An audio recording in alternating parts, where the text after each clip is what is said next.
നമസ്കാരം. ജാതക കഥകളിലെ 97ാമത്തെ കഥ മദ്യം വിഷം. പണ്ട് കാശിയിൽ സുരൻ എന്നു പേരുള്ള ഒരു കാട്ടുജാതിക്കാരൻ ഉണ്ടായിരുന്നു. ഹിമാലയത്തിലെ കാടുകളിൽ നിന്ന് വനവിഭവങ്ങൾ ശേഖരിച്ച് വിറ്റാണ് അയാൾ കഴിഞ്ഞിരുന്നത്. ഒരിക്കൽ കാട്ടിൽ അയാൾ ഒരു മരം കണ്ടു. ആളുയരത്തിലെത്തി 3 കവരങ്ങളായി പിരിഞ്ഞ മരം.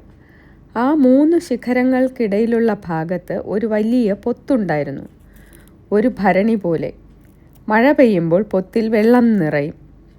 ആ മരത്തിൽ പടർന്നു കയറി ചില സുഗന്ധവ്യഞ്ജന ചെടികൾ വളർന്നിരുന്നു. അവയിൽ നിന്ന് പഴുത്ത കായ്കൾ അടർന്ന് ആ വെള്ളത്തിൽ വീണു. കാട്ടിലുണ്ടാവുന്ന വരിനെല്ല് കൊത്തിക്കൊണ്ട് പക്ഷികൾ മരത്തിൽ ചേക്കേറും. അവർ കൊത്തി തിന്നുമ്പോൾ നെല്ലും അരിയും ഒക്കെ ആ വെള്ളത്തിലേക്ക് വീഴും. അതെല്ലാം ചേർന്ന് വെള്ളം സൂര്യപ്രകാശമേറ്റ് പുളിച്ചു ചുവന്ന് ചോര നിറമായി. വെയിലുള്ള ദിവസങ്ങളിൽ ദാഹിച്ചു വലഞ്ഞു വരുന്ന പക്ഷികൾ ആ വെള്ളം കുടിച്ചു. അവ ലഹരി പിടിച്ച് മരച്ചുവട്ടിൽ തന്നെ മയങ്ങി വീണു. അവിടെ കുറച്ചു നേരം കിടന്നുറങ്ങിയതിന് ശേഷം അവ ഉല്ലാസത്തോടെ പറന്നുപോയി. ആ വെള്ളം കുടിച്ച കുരങ്ങന്മാർക്കും മറ്റു മൃഗങ്ങൾക്കും ഇത് തന്നെ പറ്റി. ഇതെല്ലാം കണ്ടപ്പോൾ കാട്ടുജാതിക്കാരൻ വിചാരിച്ചു, ഇത് വിഷമല്ല. ആയിരുന്നെങ്കിൽ ഈ പക്ഷികളും മൃഗങ്ങളുമെല്ലാം ചത്തുപോയേനെ. അവ ഒരു ചെറിയ ഉറക്കത്തിന് ശേഷം ഉന്മേഷത്തോടെ പോകുന്നു. അപ്പോൾ ഇതിനെന്തോ ഗുണമുണ്ട്. അയാൾ ആ വെള്ളം കുറച്ച് കോരി കുടിച്ചു. ലഹരി പിടിച്ചു. അപ്പോൾ ഇറച്ചി തിന്നണമെന്ന് തോന്നി. ലഹരി പിടിച്ച് അവിടെ മയങ്ങിക്കിടന്നിരുന്ന കുറേ കുരുവികളെ പിടിച്ച് തീ കൂട്ടി ചുട്ടു തിന്നു. അങ്ങനെ ഉല്ലാസമായി ഇരുന്നപ്പോൾ തോന്നി, ഈ സന്തോഷം ആരെങ്കിലുമായി ഒന്ന് പങ്കുവയ്ക്കണം. അപ്പോഴാണ് വരുണൻ്റെ കാര്യം ഓർത്തത്. ആ കാട്ടിൽ ആശ്രമം കെട്ടി താമസിക്കുന്ന സന്യാസിയാണ് വരുണൻ. സുരൻ അവിടെ വന്നു തുടങ്ങിയ കാലം മുതലേ വരുണനെ അറിയാം. അയാൾ ഉടൻ തന്നെ തേൻ ശേഖരിക്കാൻ കൊണ്ടുവന്ന ഒരു മുളങ്കുറ്റിയിൽ ആ ലഹരി പാനീയം നിറച്ചുകൊണ്ട് വരുണൻ്റെ ആശ്രമത്തിലെത്തി. അവരൊരുമിച്ച് മദ്യം കുടിച്ച് മത്തരായി. ഇങ്ങനെ സുരനും വരുണനും കൂടി കണ്ടുപിടിച്ചതുകൊണ്ട് മദ്യത്തിന് സുര എന്നും വാരുണി എന്നും പേരുണ്ടായി. പിന്നെ സുരനും വരുണനും കൂടി വലിയ മുളംകുറ്റികളിൽ മദ്യം നിറച്ച് അതുമായി നഗരത്തിലേക്ക് പോയി. വീഞ്ഞു വ്യാപാരികൾ വന്നിട്ടുണ്ടെന്നറിഞ്ഞ് രാജാവ് അവരെ വിളിച്ചു വരുത്തി. അവർ മദ്യം രാജാവിന് കൊടുത്തു. രാജാവ് അത് കുടിച്ച് മത്തനായി. അവർ കൊണ്ടുവന്നിരുന്ന മദ്യം രാജാവിന് 2-3 ദിവസത്തേക്കേ തികഞ്ഞുള്ളൂ. മദ്യം തീർന്നപ്പോൾ രാജാവ് അവരെ വിളിച്ചു ചോദിച്ചു, ഈ മദ്യം എവിടെ കിട്ടും? പ്രഭോ, ഞങ്ങളിത് ഹിമാലയത്തിൽ നിന്നാണ് കൊണ്ടുവരുന്നത്, അവർ പറഞ്ഞു. എങ്കിൽ നിങ്ങൾ വീണ്ടും പോയി കുറെ കൂടി കൊണ്ടുവരൂ, രാജാവ് കൽപ്പിച്ചു. അവർ ഹിമാലയത്തിൽ പോയി വീണ്ടും മദ്യം കൊണ്ടുവന്നു. 2-3 പ്രാവശ്യം ഇത് ആവർത്തിച്ചു. ഇത്രയും ആയപ്പോൾ അവർ വിചാരിച്ചു, എപ്പോഴും ഇങ്ങനെ ഹിമാലയത്തിൽ പോയി മദ്യം കൊണ്ടുവരിക ബുദ്ധിമുട്ടാണ്. ഇത് നാട്ടിൽ തന്നെ ഉണ്ടാക്കാൻ എന്താണ് വഴി? അവർ കാട്ടിൽ പോയി ആ മരത്തിൻ്റെ തൊലി മുതലുള്ള ചേരുവകളെല്ലാം ശേഖരിച്ചു കൊണ്ടുവന്നു. വലിയ ഭരണികളിൽ വെള്ളമൊഴിച്ച് ചേരുവകൾ ചേർത്ത് പുളിപ്പിച്ച് മദ്യമുണ്ടാക്കി. ആ നഗരത്തിലുള്ള ആളുകൾ മദ്യം കുടിച്ച് അലസരും ഒന്നിനും കൊള്ളാത്തവരുമായി മാറി. അങ്ങനെ ആ നഗരം നശിച്ചു. അതോടെ സുരനും വരുണനും കൂടി അടുത്ത രാജ്യത്തേക്ക് രക്ഷപ്പെട്ടു. അവിടെ ചെന്നവർ മദ്യമുണ്ടാക്കി. രാജാവിനും മറ്റാളുകൾക്കും നൽകി. മദ്യം കുടിച്ച ആളുകൾ നശിച്ചു. അങ്ങനെ ആ രാജ്യവും അധപ്പതിച്ചു. അവർ പിന്നെ സാകേതത്തിലേക്ക് പോയി. അവിടെ നിന്ന് ശ്രാവസ്തിയിലേക്കും. ശാപമിത്രനായിരുന്നു അന്ന് ശ്രാവസ്തിയിലെ രാജാവ്. അവർ അദ്ദേഹത്തെ കണ്ട് തങ്ങൾ വിശേഷപ്പെട്ട വീഞ്ഞുണ്ടാക്കുന്നവരാണെന്ന് പറഞ്ഞു. ശരി, എന്നാൽ നിങ്ങൾ വീഞ്ഞുണ്ടാക്കൂ, രാജാവ് കൽപ്പിച്ചു. അവർ 500 ഭരണികളിൽ മദ്യം പുളിപ്പിക്കാൻ തയ്യാറാക്കി. കാവലിനായി ഓരോ ഭരണിയിലും ഓരോ പൂച്ചയെ കെട്ടിയിട്ടു. ഭരണിയിലെ മദ്യം പുളിച്ചു പൊങ്ങി പുറത്തേക്കൊഴുകാൻ തുടങ്ങി. അത് നക്കി കുടിച്ച പൂച്ചകൾ ലഹരി പിടിച്ച് ബോധം കെട്ടു വീണു. അപ്പോൾ കുറേ എലികൾ വന്ന് പൂച്ചകളുടെ പല്ലും മൂക്കും വാലുമൊക്കെ കരണ്ട് തിന്നു.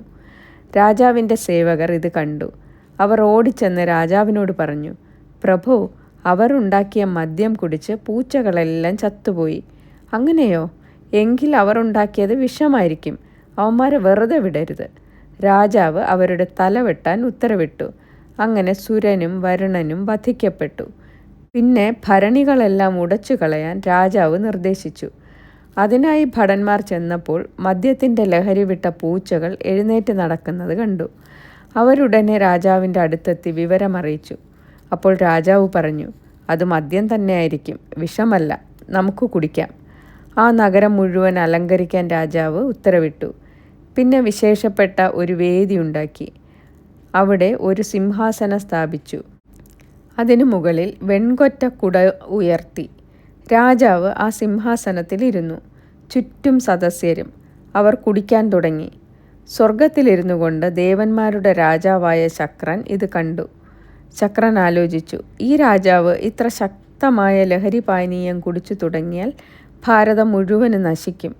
ഇയാളെ അതിൽ നിന്ന് പിന്തിരിപ്പിക്കണം. ശക്രൻ ഒരു ബ്രാഹ്മണൻ്റെ രൂപത്തിൽ കയ്യിൽ മദ്യം നിറച്ച ചഷകവുമായി അന്തരീക്ഷത്തിൽ നിന്നുകൊണ്ട് രാജാവിൻ്റെ മുന്നിൽ പ്രത്യക്ഷപ്പെട്ടു. എന്നിട്ട് ഉറക്കെ വിളിച്ചു പറഞ്ഞു, ഇത് വാങ്ങൂ, ഇത് വാങ്ങൂ. അന്തരീക്ഷത്തിൽ തേജസ്വിയായ ഒരു ബ്രാഹ്മണൻ നിൽക്കുന്നത് കണ്ട് രാജാവ് അത്ഭുതപ്പെട്ടു. അദ്ദേഹം ചോദിച്ചു, സ്വർഗീയമായ അലൗകിക പ്രകാശം ചൊരിഞ്ഞു കൊണ്ടുവരുന്ന അങ്ങ് ആരാണ്? അങ്ങയുടെ കയ്യിലെ ചഷകത്തിൽ എന്താണ്? ഇത് വിൽക്കാൻ കൊണ്ടുവന്നതാണോ? ഉടൻ ശക്രം പറഞ്ഞു, രാജാവേ, ഈ ചഷകത്തിൽ എണ്ണയോ നെയ്യോ അല്ല, തേനും ശർക്കരയുമല്ല. ഇതിനുള്ളിൽ തിന്മയാണ്. ഇത് കുടിക്കുന്ന വിഡ്ഢികൾ ഏറ്റവും അശുദ്ധമായ ചെളിക്കുണ്ടിൽ വീഴുന്നു. ആ ചെളിക്കുഴിയിലെ വെള്ളം കുടിക്കുന്നു, നിന്ദ്യമായതെല്ലാം ചെയ്യുന്നു. അതിനാൽ രാജാവേ, നിറഞ്ഞു തുളുമ്പുന്ന ഈ ചഷകം വാങ്ങിയാലും? ശക്രൻ തുടർന്നു, സ്വർഗത്തിൽ നിന്നും അസുരന്മാർ പുറത്താക്കപ്പെട്ടത് ഈ മദ്യം ഉണ്ടാക്കുകയും കുടിക്കുകയും ചെയ്തതുകൊണ്ടാണ്. ദ്വാരകയിലെ യാദവന്മാർ പരസ്പരം പൊരുതി മരിച്ചത് ഈ തിന്മ നിറഞ്ഞ പാനീയം സേവിച്ചതുകൊണ്ടാണ്. അങ്ങനെയുള്ള മദ്യം നിറഞ്ഞു തുളുമ്പുന്ന ഈ ചഷകം എന്താണെന്നറിഞ്ഞുകൊണ്ട് തന്നെ അങ്ങ് വാങ്ങിയാലും? ഈ വാക്കുകൾ കേട്ട രാജാവ് ചിന്താമഗ്നനായി. മദ്യം വിതയ്ക്കുന്ന ദുരിതങ്ങളെക്കുറിച്ച് അദ്ദേഹം ആലോചിച്ചു. അത് തനിക്ക് മനസ്സിലാക്കി തന്ന ആ ബ്രാഹ്മണനോട് രാജാവിന് പ്രീതി തോന്നി. അദ്ദേഹം പറഞ്ഞു, ഹേ മഹാബ്രാഹ്മണ, ഗുരുവോ മാതാവോ പഠിപ്പിക്കാതിരുന്ന സത്യമാണ് ഇന്നങ്ങ് എന്നെ പഠിപ്പിച്ചത്. എല്ലാം കാണുകയും സത്യമായത് അറിയുകയും ചെയ്യുന്ന അങ്ങയുടെ ഉപദേശത്തിൻ്റെ പൊരുൾ ഞാൻ അറിയുന്നു. അത് ഞാൻ സ്വീകരിക്കുന്നു. പ്രീതനായ രാജാവ് തുടർന്നു, അതിനാൽ അങ്ങയ്ക്കിഷ്ടമുള്ള 5 ഗ്രാമങ്ങൾ, 100 ദാസികൾ, 700 പശുക്കൾ ഇവയെല്ലാം ഞാൻ നന്ദി സൂചകമായി സമ്മാനിക്കാൻ ആഗ്രഹിക്കുന്നു. ദയവായി അത് സ്വീകരിച്ചാലും. ഇത് കേട്ട ബ്രാഹ്മണൻ സ്വന്തം രൂപം സ്വീകരിച്ചു. എന്നിട്ട് രാജാവിനെ അനുഗ്രഹിച്ചു കൊണ്ട് പറഞ്ഞു, ഇതൊന്നും എനിക്കാവശ്യമില്ല, നീ തന്നെ വെച്ചോളൂ.